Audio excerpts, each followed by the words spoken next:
Assalamualaikum warahmatullahi wabarakatuh. Semoga kesejahteraan senantiasa menyertai Anda semua. Menjelang atau akan menginjak peringatan hari ulang tahun atau hari jadi Kabupaten Blora yang ke-276 bersama saya Urip Daryanto di segmen Ulas Berita kali ini menyitir dari berbagai sumber akan kita ulas secara mendalam tentang Bumi Blora yang telah menunjukkan kemajuan pembangunan serta kemudahan yang unggul yang terbagi dalam beberapa episode. Di mana di episode pertama dengan judul Jejak 276 tahun Blora Tumandang, Blora Kumandang. Ikuti ulasannya berikut. Pemirsa, tidak terasa sebentar lagi tepatnya 11 Desember 2025, Kabupaten Blora akan menginjak usia yang ke-276 tahun. Mari, saya dan Anda semua membahas tentang Kabupaten Blora yang saat ini dipimpin oleh Bupati Dr. Haji Arif Rohman. Blora mewujudkan perjalanan sejarah yang besar, serta sudah berhasil merangkai kemuliaan yang unggul. Pembahasan ini akan menyampaikan tentang bagaimana Blora senantiasa menjaga dan melestarikan warisan sejarahnya, serta mewujudkan berbagai bentuk prestasi yang sangat baik, sehingga menjadikan Blora semakin guyup rukun nyawiji gumergah. Saatnya guyup rukun nyawiji gumergah membangun Blora. Blora itu rumah kita. Oleh karena itu, mari saya dan Anda semua menyatukan rasa. Bagaimana caranya? Guyup rukun menjadi pondasi dan nyawiji menjadi senjata untuk membangun Blora dari segala hal. Tanggung jawab Blora ini adalah tanggung jawab kita semua. Mari Blora, saatnya bertindak nyata. Blora, kota jati yang menjadi saksi sejarah, budaya yang luhur. Dari hutan sampai desa yang asri, milik kita, jangan sampai luntur. Ayo gumergah, sekarang saatnya bangun. Bangun dari lupa, bangun dari tidur. Nyawiji jadi satu tak terpisahkan, rukun dalam persaudaraan yang santun. Ayo, sama-sama membantu membangun kota, dari desa sampai pusat pemerintahan. Blora yang maju, Blora yang sejahtera, menjadi impian para pemuda dan orang tua. Tak putus bekerja dengan ikhlas, niat suci, berkarya tanpa pamrih. Masing-masing punya peran yang penting untuk Blora yang lestari. Sebentar lagi Kabupaten Blora akan menginjak usia yang ke-276 tahun. Sajak-sajak suara baru sudah berkumandang, membangun Blora dengan hati bahagia. Semoga berkah, Tuhan Allah memberi jalan, Blora Jaya selamanya tetap bersemangat. Blora, sebuah kabupaten yang terletak paling timur di Jawa Tengah, berbatasan langsung dengan Provinsi Jawa Timur. Daerah ini memiliki riwayat yang panjang, berawal dari kata yang menjadi nama, hingga masuk dalam garis keturunan kerajaan Jawa. Mengenai asal-usul Blora, khususnya yang berhubungan dengan hari jadinya, tampaknya tidak bisa lepas dari Condro Sengkolo nya Blora. Tidak banyak yang tahu bahwa Suryo Sengkolo Kabupaten Blora itu berbunyi Trus Kawarno Sabdaning Aji, yang memuat makna tahun berdirinya Kabupaten Blora.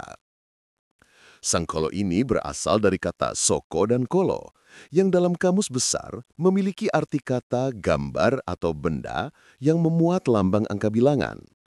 Dengan kata lain, Sengkolo itu adalah ucapan Jawa dengan cara kronogram. Adapun Suryo Sengkolo itu istilah Jawa serta ditujukan untuk mengkodekan angka kalender tahun Surya suatu peristiwa penting ke rangkaian kata-kata dan umumnya berupa kata kawi serta urutannya terbalik. Sehingga Trus itu 9, Kawarno 4, Sabdaning 7, dan Aji itu 1. Maka hari jadi Blora berada pada tahun 1749. Perlu diketahui bahwa ketika orang Jawa membuat Sengkolo, tidak dibuat sembarangan saja, serta sudah pasti mengandung pertanda tertentu, pedoman harapan atau doa. Terus Kawarno Sabdaning Aji kemudian ditafsirkan menjadi sebuah kesanggupan seluruh warga Blora untuk melaksanakan semua perintah atau kebijakan dari seorang aji atau raja atau bupati. Condro Sengkolo Blora memang menjadi kurang populer, tidak bisa dipisahkan, serta sebabnya juga bermacam-macam. Blora di masa lalu lebih terkenal dengan Blora Mustika, Kota Sate, Kota Jati, atau juga Kota Barongan. Salah satu sebab, barangkali, karena Sengkala Hari Jadi Blora tidak pernah ditulis secara langsung. Satu-satunya tulisan yang mirip dengan Sengkala adalah apa yang tertulis pada logo Kabupaten Blora, berbunyi Sasana Jaya Kertabumi. Memang benar, banyak yang kecewa dengan lencana ini, namun kenyataannya saat ini hanya menjadi moto kota, Kota Blora. Meskipun demikian, jika kebenaran ini memang benar sebuah kata Sengkolo, yang memang materinya sama sekali, maka Sasana Jaya Kertabumi terbaca dengan angka di tahun 1411. Karena Sasana sama dengan 1, Jaya sama dengan 1, Kerto sama dengan 4, dan Bumi sama dengan 1. Blora lahir 101 tahun setelah runtuhnya Majapahit dengan Sengkolo, Sirno Ilang Kertoning Bumi. Kepada orang Blora yang lebih mendalami semua perkara tentang mitos kota Blora, maksudnya keluhuran negeri dan keklasikannya, pasti akan suka dengan materi kuno ini, karena dengan ini Blora lahir lebih dulu dari 1749. Sejarah yang tidak mengenal tanda titik memang menjadikan Blora bisa ada di zaman Majapahit. Namun sayangnya, tanpa keterangan, bukti pendukung atau kronik, teori ini harus disimpan lebih dalam. Pemirsa, terjadinya nama Blora atau asal-usul nama Blora, ada dua pendapat yang tersebar tentang asal-usul kata Blora. Yang keduanya merujuk pada kondisi geografi tanah yang agak rendah dan banyak air. Versi etimologi atau kata. Nama Blora menurut etimologi dari kata Jawa kuno, terdiri dari wai, atau kadang juga disebut bayi, yang artinya air. Lorah, yang artinya jurang atau tanah rendah. Gabungan kata wailorah atau bailorah mengandung arti daerah rendah yang airnya banyak, atau dekat dengan arti tanah lumpur. Seiring berjalannya waktu, lazimnya dalam bahasa Jawa ada perubahan ucapan huruf W menjadi B. Misalnya wuluh menjadi buluh, maka wailorah berubah menjadi bailorah, lalu menjadi balora, dan akhirnya mantap menjadi blora. Ada cerita rakyat lain yang menyebutkan Blora dari kata blor, yang juga berarti lumpur. Dari blor, lalu berkembang menjadi embeloran, dan pada akhirnya menjadi Blora. Dari nama yang memiliki arti tanah lumpur sampai menjadi kabupaten yang kelahirannya terikat erat dengan pergolakan kerajaan Mataram di abad ke-18, Blora menunjukkan riwayat yang bisa menjadi cermin bagi para warganya.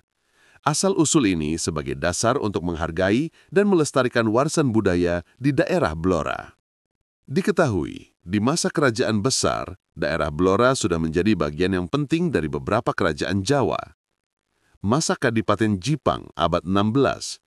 Ketika pusat kerajaan Jawa masih di Demak, Blora masuk wilayah kekuasaan Kadipaten Jipang yang dipimpin oleh Aryo Penangsang atau Aryo Jipang.